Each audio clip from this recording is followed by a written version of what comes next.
So good morning and welcome to St George's. My name is Rachel Owens and I've been headmistress here since September 2016. And as the mother of twin sons now in the upper sixth, I've got the added advantage of having been a parent here as well. So I was in your shoes not long ago, and I know that it can be bewildering when you're faced with a choice of senior school for your child, because in Surrey, there's a lot of choice. And that's the first thing to say. There are no bad choices. There are many, many successful schools here.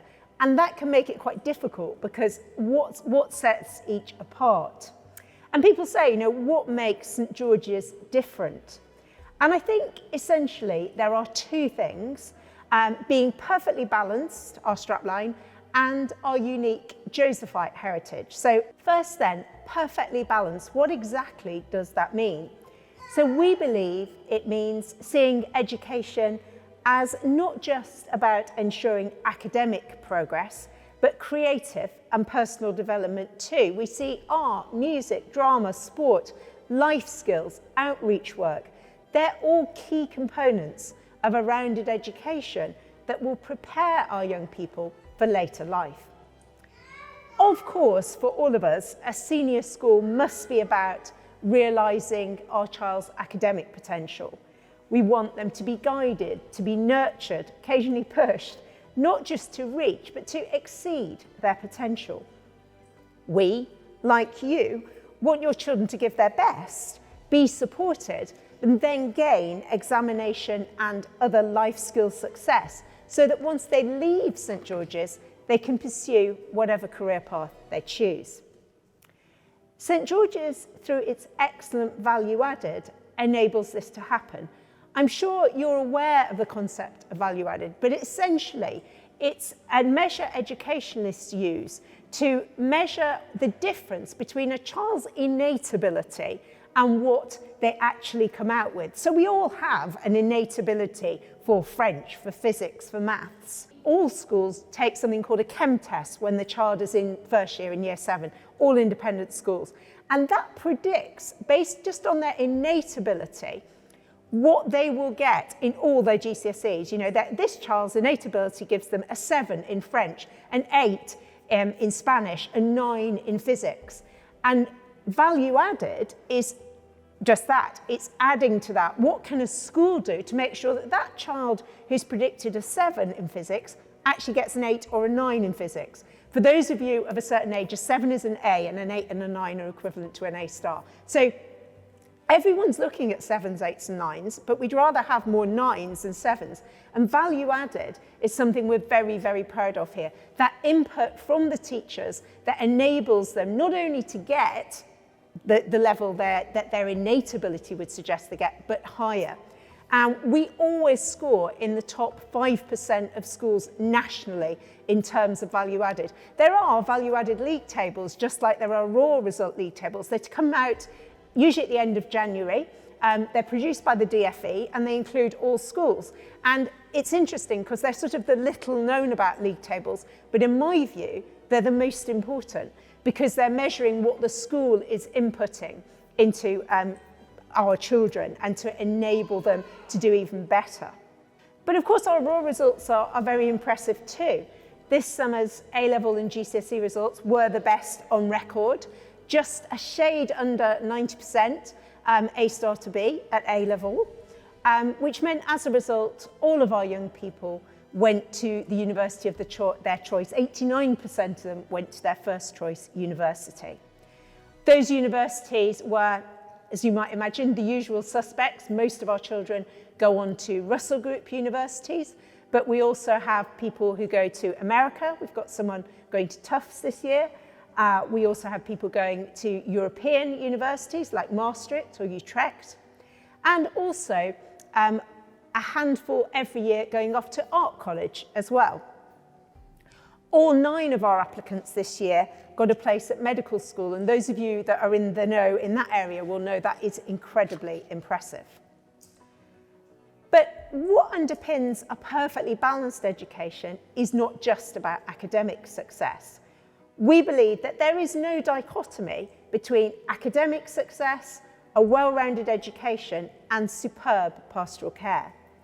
We are firmly committed to education in its broadest sense.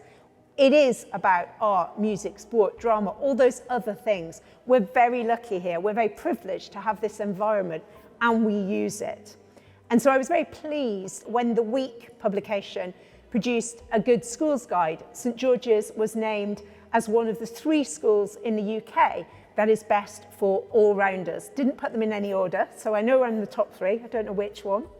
And actually last week, the notoriously difficult Catholic Herald put us in their top 10 Catholic schools in the country as well.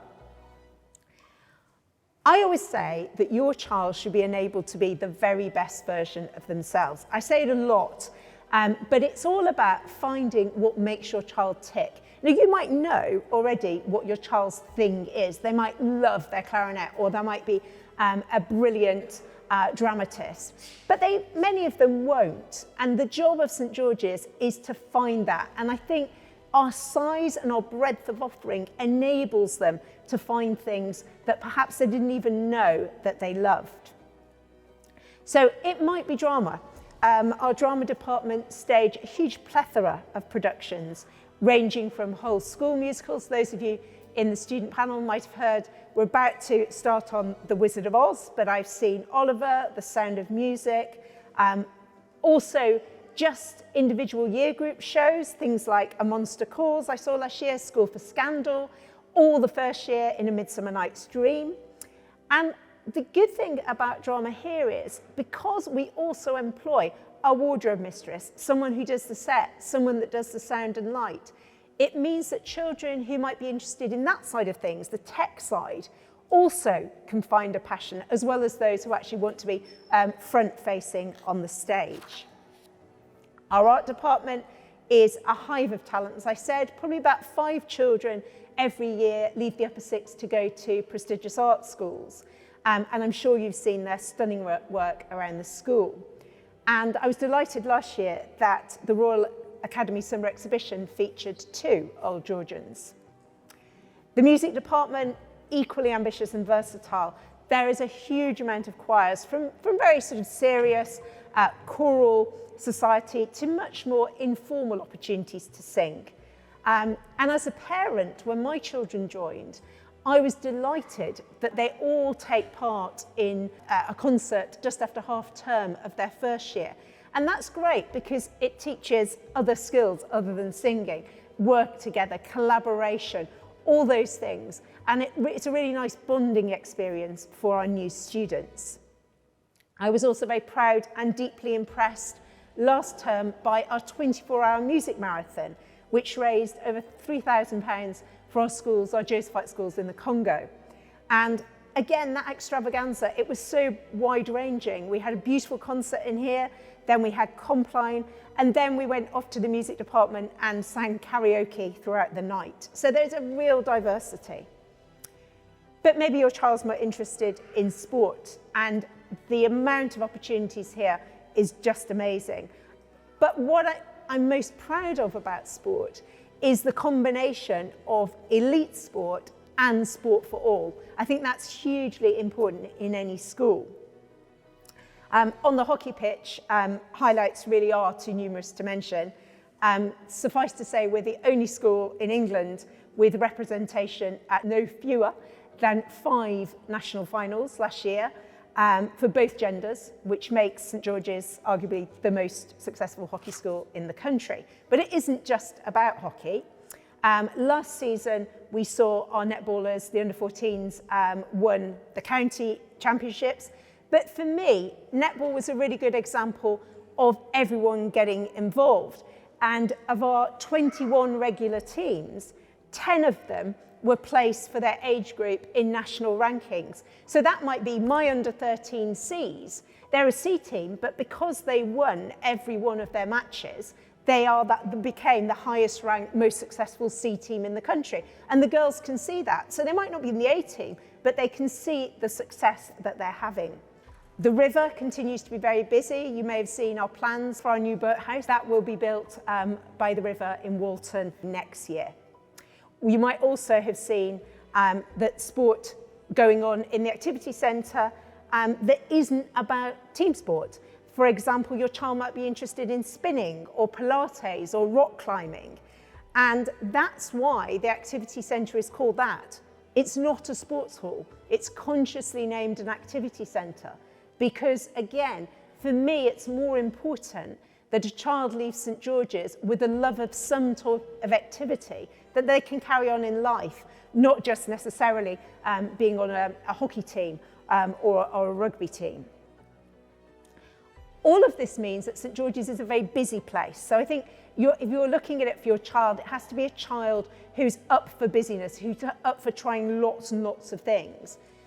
But sometimes that can be overwhelming. And so one of my assistant heads looks over that. She checks that everybody is perfectly balanced and they're not sort of out of kilter and overwhelmed. She helps our busy students to thrive. So I think that's really important in a school where you've got lots of eyes on the children and making sure that they're not overwhelmed with all the very many things that they can try. So we have Mrs. Hall, who is our assistant head pastoral, but she's also, her team includes the deputy head, Miss Hall, but also the chaplaincy team. We've got the health centre with the counsellor, the mental health lead, we've got our school nurse, we've got a whole raft of people there. But the other major point of difference, I think, for St George's is our Josephite ethos. Everything we do is underpinned by two French words, politesse and douceur. The Josephites are originally a Belgian order, hence French. So their belief that we should act with politeness, gentleness, consideration is there at all times. And it's key to everything that goes on here.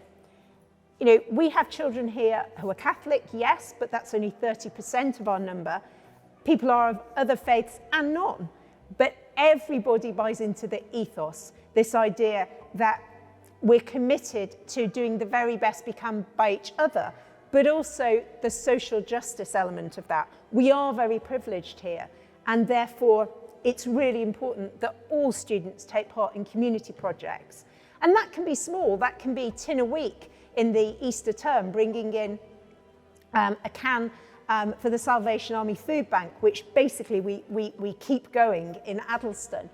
Or it might be in the third year, working in a community outreach programme. Or it might mean being a sixth former who teaches English to refugees or spends time with them on Kennedy Club on Thursday evenings. As I say, that element of St George's is really important, that we know we're privileged and therefore to give back is really, really important, and I'm sure that resonates with all of you. We're also keen to educate our students about responsibility to the planet as well as people. Someone asked in the student panel about sustainability and eco, and we're really proud of that. Yes, you're about to build the boathouse, and then we're going to build Project Constant, which is a new teaching block which will sweep up some of the less attractive buildings by the activity centre. But we're also, the project we did last year was the ground source heat pump. You know, that's an enormous project, both in cost and scope, and you can't even see it. It's underneath the Orchard pitch. You know, it's part of our decarbonisation programme.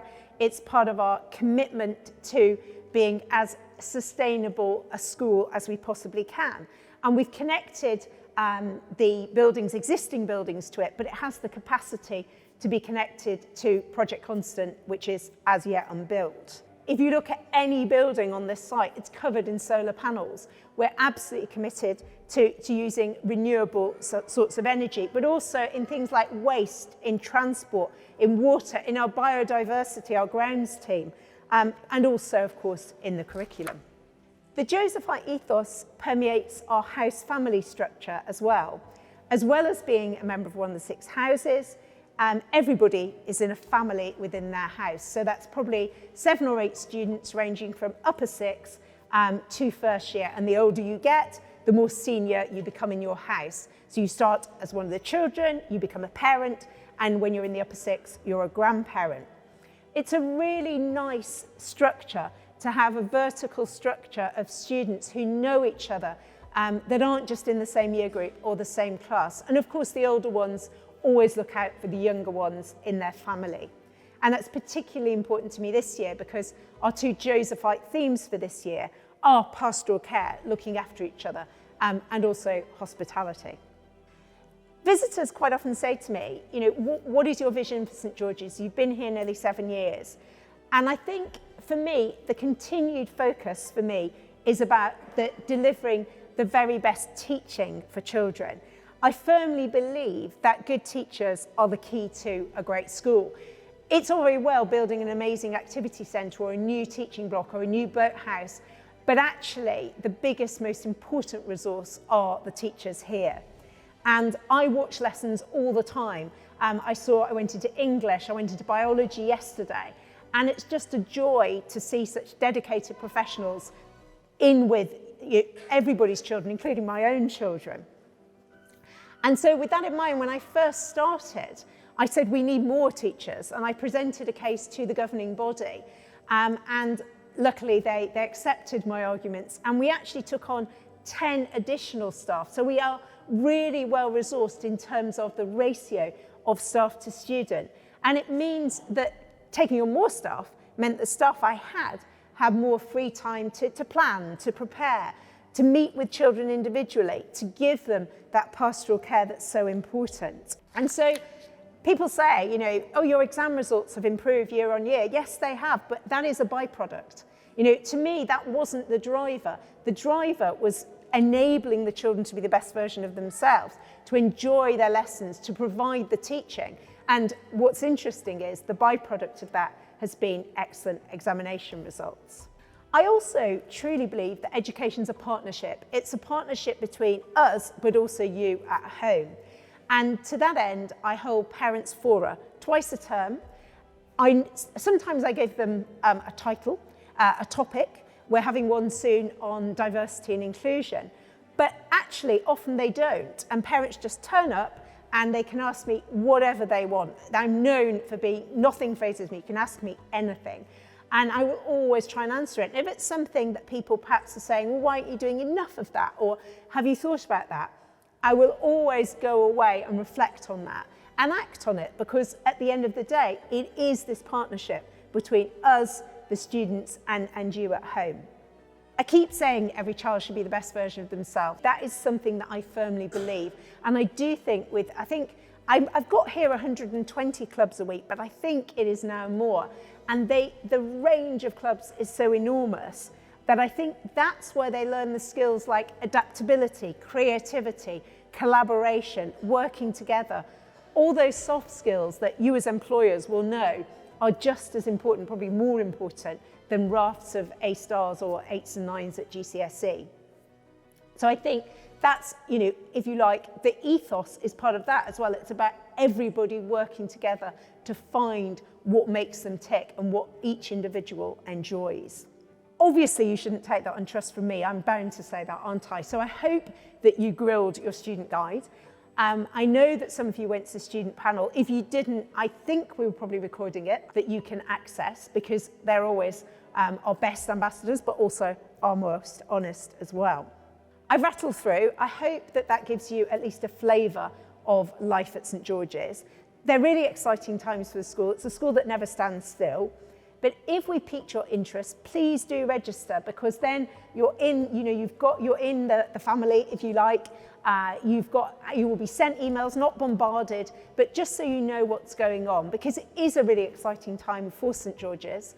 I hope you join us on the next part of our journey. And I want to say thank you very much for joining us today. So thank you very much indeed.